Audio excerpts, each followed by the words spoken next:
All right, good afternoon. I'll start off with a statement we issued not too long ago on the attack this morning in the old city of Jerusalem. The Secretary General condemns this morning's attack by 3 assailants in the old city of Jerusalem, in which 2 Israeli police officers were killed and another injured. This incident has the potential to ignite further violence. All must act responsibly to avoid escalation. The thoughts and prayers of the Secretary General are with the families of the victims, and he wishes a speedy recovery to those injured. The Secretary General welcomes the swift condemnation of this attack by Palestinian President Abbas and the assurances by Israeli Prime Minister Netanyahu that the status quo at the holy sites in Jerusalem will be respected. The sanctity of religious sites should be respected as places for reflection and not for violence. And I want to flag that at 3 p.m. this afternoon in the ECOSOC chamber, the UN Office on Genocide Prevention and the Responsibility to Protect and the International Dialogue Center, as well as the Network for Religious and Traditional Peacemakers and the World Council of Churches, will launch the plan of action for religious leaders and actors to prevent incitement to violence that could lead to atrocity crimes. The meeting will be opened by the Secretary General, who will stress the importance of the voice, authority, and example of religious leaders when it comes to preventing violence. And my guest today will be the Secretary General's Special Advisor on the Prevention of Genocide, Adama Dieng, who will be here to give you some more details. And a couple of travels by senior officials to flag. From July 19th to the 21st, Jeff Feltman, the Undersecretary General for Political Affairs, will be traveling to Sri Lanka to follow up on his 2015 visit, take stock of the progress in the country, and engage in national stakeholders on the peace-building process. During his visit, Mr. Feltman will meet with government officials and the leadership of the Tamil National Alliance. He will also travel to the eastern province of Sri Lanka and meet with representatives of the diplomatic community, civil society, and the religious leadership.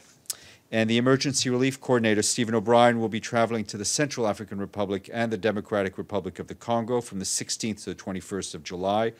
Mr. O'Brien will meet with communities affected by the conflict, national authorities, humanitarian partners, and the diplomatic community to discuss ways to address the issues of protection and humanitarian access, and to advocate for increased funding to meet the needs of the people in 2 countries.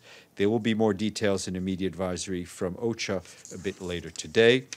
And at the invitation of the government of Greece, the personal envoy of the Secretary General for the talks between Greece and the former Yugoslav Republic of Macedonia, Matthew Nimitz, is scheduled to meet with the Foreign Minister, Nikos Kotsias, in Brussels on Monday, this Monday, July 17th.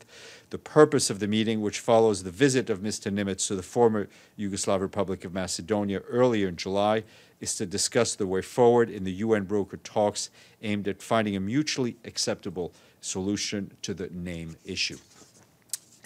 And here, the heads of the peacekeeping and field support departments, Jean-Pierre Lacroix and Atul Khare, held a meeting yesterday with over 60 member states, including troop and police contributors, to follow up on the progress of the Secretary General's recommendations on protection from sexual exploitation and abuse that rely on the partnership between the organization and member states.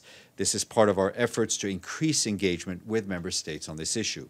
During the meeting, they discussed investigation standards, measures for ensuring criminal accountability, guidance on implementing the Security Council Resolution 2272, and strengthening partnership between the UN and member states to ensure victims access to justice. Participants were also briefed on the progress in developing a voluntary compact between the UN and member states, a proposal made by the Secretary General to send a signal of joint commitment and mutual accountability to address the issue. The compact will be open to all member states and presented at the high-level meeting on sexual exploitation and abuse, which will be held on the margins of this year's General Assembly, and I think that'll take place on the 18th of September. Member states were unanimous in their pledges to uphold the UN's zero-tolerance policy. They welcomed the concrete measures taken by the Secretariat and highlighted the importance of a UN system-wide response. Yesterday's meeting comes in the aftermath of last week's Chief of Defense Conference, where some 100 national defense chiefs, together with UN senior officials, collectively addressed a number of peacekeeping issues, including conduct and discipline. And our colleagues at the UN mission in Colombia issued a statement urgently appealing for the solution to the situation of members of the FARC-EP who remain in prison despite the amnesty law approved December 31st of last year and decrees issued by the government to expedite their release. The mission said the detention of FARC-EP members more than 6 months since Congress passed the amnesty law and 2 weeks after the end of the individual laying down of arms undermines the process of reintegration and the consolidation of peace. The mission also stressed the insecurity of members of the FARC-EP outside the local zones, as shown by cases of threats and homicides against them and their families. The mission called for the institutions involved in the amnesty process to act speedily to resolve the situation. And turning to Venezuela, our colleagues at the UN Refugee Agency said that they are stepping up their response to the situation in Venezuela as asylum applications soar. So far in 2017, over 52,000 people have applied for asylum, which is already 2 times more than the total number of last year. Thanks to a long-standing tradition of solidarity in Latin America, Venezuelan citizens in neighboring countries can benefit from various forms of temporary residence. However, due to bureaucratic obstacles, long waiting periods, and high application fees, many Venezuelans opt to remain in an irregular situation. UNHCR is working with these countries to step up registration and profiling, reinforce reception capacities, and provide basic humanitarian assistance to asylum seekers with specific needs. And turning to Africa, our friends at the UN mission in South Sudan are exploring the option of reestablishing a peacekeeping base in Ye, approximately 150 kilometers south of the South Sudanese capital, Juba. The head of the UN mission, David Shear, visited Ye yesterday to assess the requirements for a base in the town that continues to experience violence and human rights abuses, including murder, rape, torture, and looting. Political leaders and religious community leaders groups are urging the UN to provide protection for civilians who are unable to travel beyond the town itself because of ambushes and ongoing violence. Mr. Shear said there were conditions that needed to be met before a base could be established, including the cooperation of local authorities, a genuinely inclusive grassroots peace process, and guaranteed access for peacekeepers to enable regular patrols to outlying areas. And for the DRC, UNHCR says they're greatly alarmed over the violence and continued displacement of civilians from Kasai in the DRC. The estimated number of people displaced in Kasai now stands at 1.3 million people. And the Food and Agriculture Organization released today an alert over the 3rd consecutive failed rainy season, worsening hunger situation in East Africa. The most affected areas, which received less than half of their normal seasonal rainfall, are central and southern Somalia, southeastern Ethiopia, northern and eastern Kenya, northern Tanzania, and northeastern and southwest Uganda. The number of people in need of humanitarian assistance in these 5 countries is currently estimated at 16 million, and 30% increase since 2016. And a new study released today by UNEP finds that G20 countries have taken huge strides over the past year towards mobilizing public and private capital for climate action and sustainable development policies. The study finds that since June of 2016, more measures related to green finance have been introduced in G20 countries compared with any other one-year period since 2000. The trend and measures have resulted in increased flows of green finance, most notably in the issuance of green bonds. In addition, the study found that global sustainability managed assets have increased 25% compared to 2014. And at 11 a.m. on Monday, there will be a press briefing on the launch of the SDG Goals report with Undersecretary General for Economic and Social Affairs, Wu Hongbo, and other senior officials from DESA.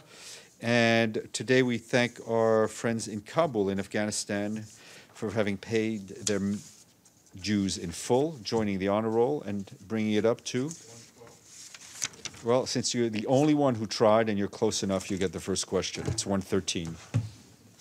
See? If only the lottery was that easy. Yeah, right. I want to ask you a question about the case of the infant Charlie Gard, and not from the perspective. The what, sorry? Well, this infant that's caught up in a dispute in the courts of England, this this baby Charlie Yeah, Gard, yes. and the reason I'm bringing it up is not to ask you to comment on the case itself, of course, but it's taken on an international dimension, pitting views of whether the parents should have the final say in the life or death of the child, or whether the child has distinct and separate rights that a court or a hospital can be the guardians of. I'm asking you because some have cited the UN Convention on the Child as a basis in international law to justify, in effect, setting aside what the parents' wishes are and putting the decision in the judiciary and hospitals. The Pope has spoken out in favor of the parents making the final decision. So I'd like to know whether the Secretary General has any views on this, in a generic sense, in terms of when there's a potential conflict between what the parents First of all,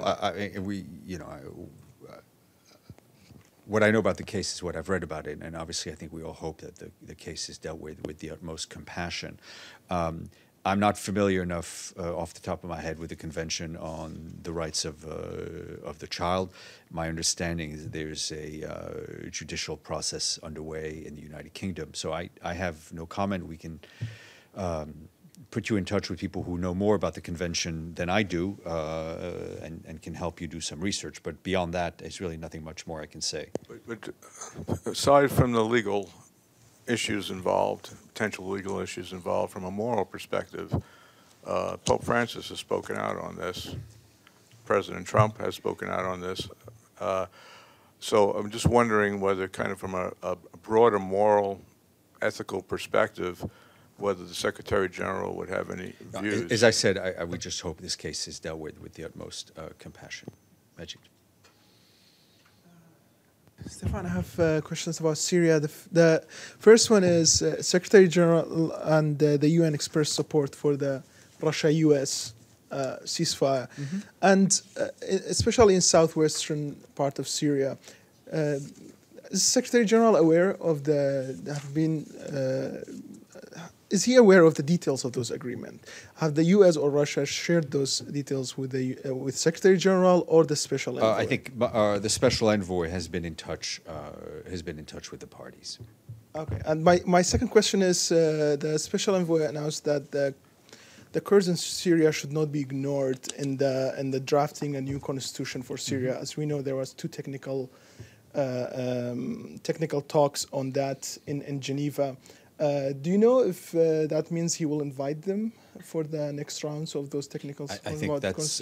I think the Special Envoy put it best. Said that the Kurds could not be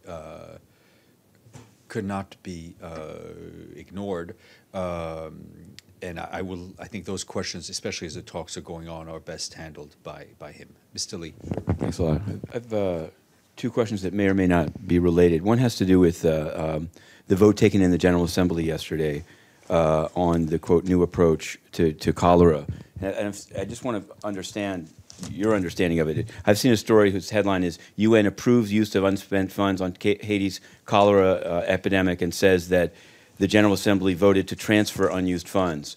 But it seems like the resolution, all it says is that they welcome the intention of the Secretary General to inform states of their ability. So what's the status on actually getting any funds? And is it true that this is transferring funds, or is this just welcoming his intention to inform states that they could transfer funds?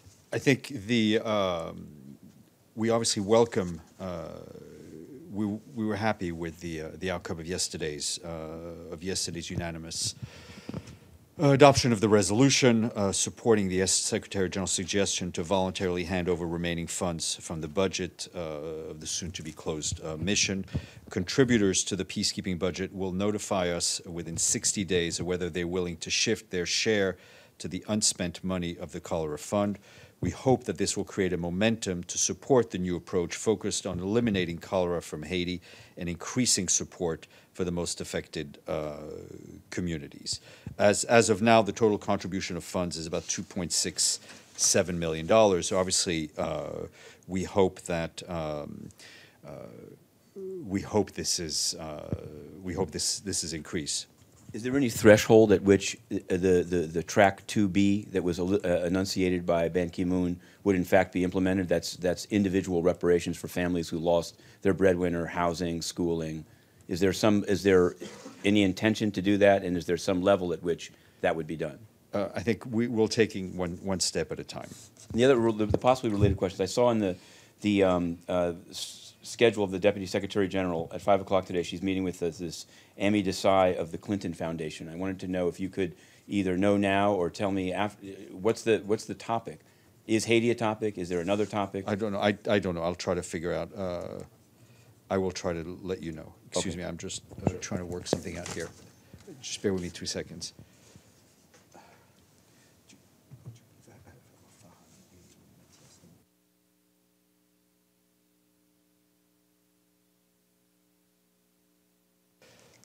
Live television, nothing quite like it. Edie. As a follow-up on what you just read, does that mean that since the Secretary General announced that he was trying to get countries to transfer this $40.5 million, no country has come forward and Well, I think said we yes? had some expressions of interest. There is 60 days. They will notify us within the next 60 days of what funds they're willing to make available to us. So there was a bit of a momentum, and we hope it grows. Is it possible to get a list of the countries that those funds? I mean, as they would come, go to? as they are confirmed, as we get the money in the bank, so to speak, we will confirm it. Well, does it include all the troop contributing countries? I think again, some countries expressed in this meeting some willingness. I think it's always best to count those chickens once they're well hatched. Masood. Thank you. Stéphane, thank you. I thought I'd get the first question because I wore a white coat. No, I'm joking. I'm just saying. When you win the lottery, you can get the first question. Go ahead. Okay, thank you. I was going to ask two questions about the situation. Do you have any update on the situation in Mosul? At that humanitarian conditions in Mosul as well as in Yemen. They are getting bad to worse, but there's nothing, no incident per se in Mosul, but it is being ignored. So can we talk about humanitarian aid and what is the United Nations doing? I don't think we're ignoring the situation in Mosul. We've been talking about it really since the operation started in October. We are providing support in terms of housing and food to hundreds of thousands of people who've been evacuated. Our country team is working very closely with the government of Iraq in order to help restore basic services, especially focused on water and electricity. And as I mentioned, we're trying to pin down Liz Grande to come talk to you next week. What about Yemen? Again, on Yemen, the talks with the Saudi government. On the political track on Yemen, I have nothing to add. Yeah, go ahead. Sorry, I need to have the microphone on. What would be the UN position in the possibility of a Turkish incursion into the northwest of Aleppo, in particular the Kurdish district of Afrin? Is there any UN role to de-escalate that? I think our focus is on the political talks now going on in Geneva, on ensuring a lowering of the violence, and we'll leave it at that. I'm not going to comment on hypotheticals. Yeah, go ahead. Yeah. But Iraq pushed out, and Mosul has been liberated. What sort of position does the UN take with the Iraqi leaders to make sure that Iraq will not go back to the stage it was before, and the situation that led to the rise of ISIL? I think the UN is there to help the government of Iraq rebuild government institutions, institutions in which that can serve the people in the areas that have been liberated, so people feel they can come back and live, both in terms of structure, in terms of respect for human rights, and respect for Iraq's diversity. Yes, go ahead. Yeah, back to Haiti and the cholera fund. Of that 40 million, what is the U.S. share? Because they have said that they're not going to give up their share of that remaining balance. Thanks. Well, we have not had donations from the U.S.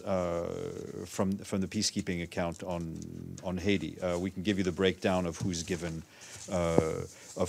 what. I can get those numbers. So they have no balance outstanding. They have no share in that balance outstanding. No, I'm not talking about the. I'm not talking about the balance. What I'm saying is that.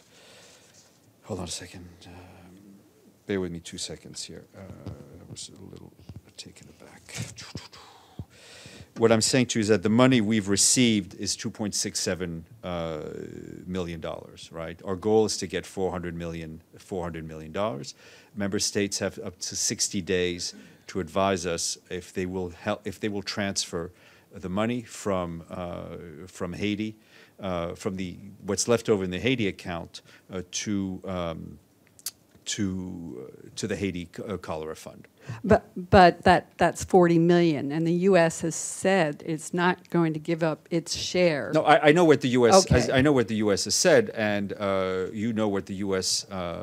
Percentage of the peacekeeping budget. I can only talk about the money that's been received. Errol. Thank you, Steph. We haven't heard for a while on the issue on Macedonian name. And I would say all of a sudden we have Mr. Nimitz going to see Greek foreign minister in Brussels. Is there anything in sight, like a compromise or breaking through? And when was the last time, or did the Mr. Nimitz had an opportunity to fully brief the new Secretary General? The Secretary General is fully briefed on the issue.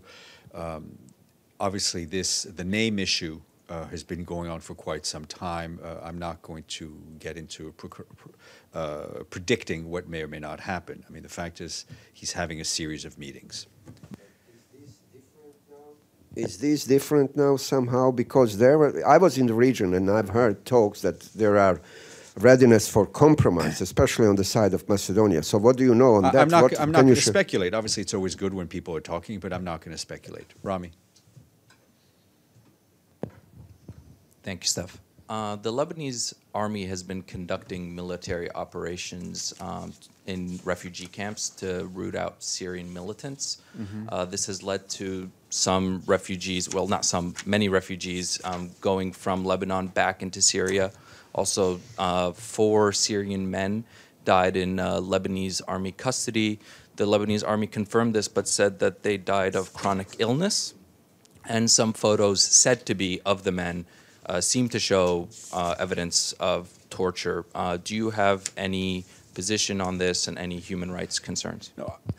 Obviously, we would want to see everyone's due process respected, everyone's legal rights respected, and whenever there are any suspicious deaths, they need to be fully investigated. What is also important is that in any situation, refugees cannot and should not be forced to return home. They need to be able to return voluntarily. Adam. Yep. You mentioned Venezuela and the increase in people applying for asylum. Is the Secretary General concerned by the Human Rights Council's lack of action on this issue? There's been almost silence. There's been no resolutions. Is he concerned by that? Well, I think the Human Rights Council is master of its own work. I would refer you to a statement recently released by the High Commissioner for Human Rights, who has talked and expressed his concern for the situation in Venezuela.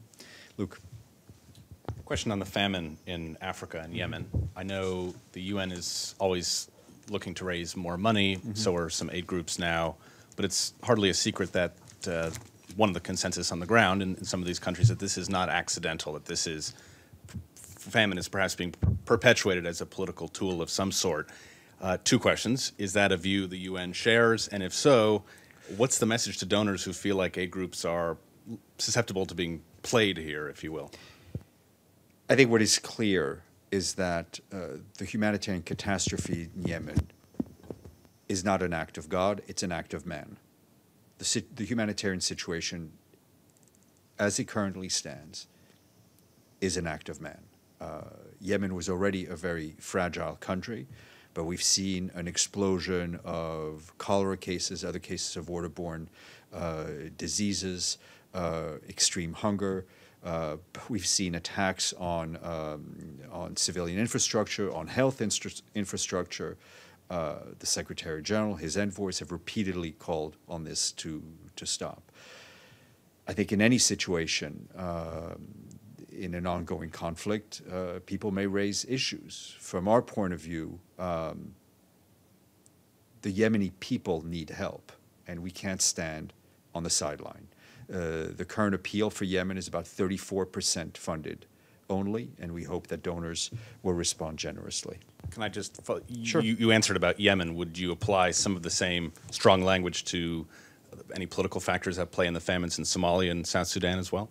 No, of course. I mean, I think in Somalia, there is a layering of drought, which is making the situation worse. But it's clear that the ongoing fight with extremists, with al-Shabaab, is making humanitarian access extremely difficult.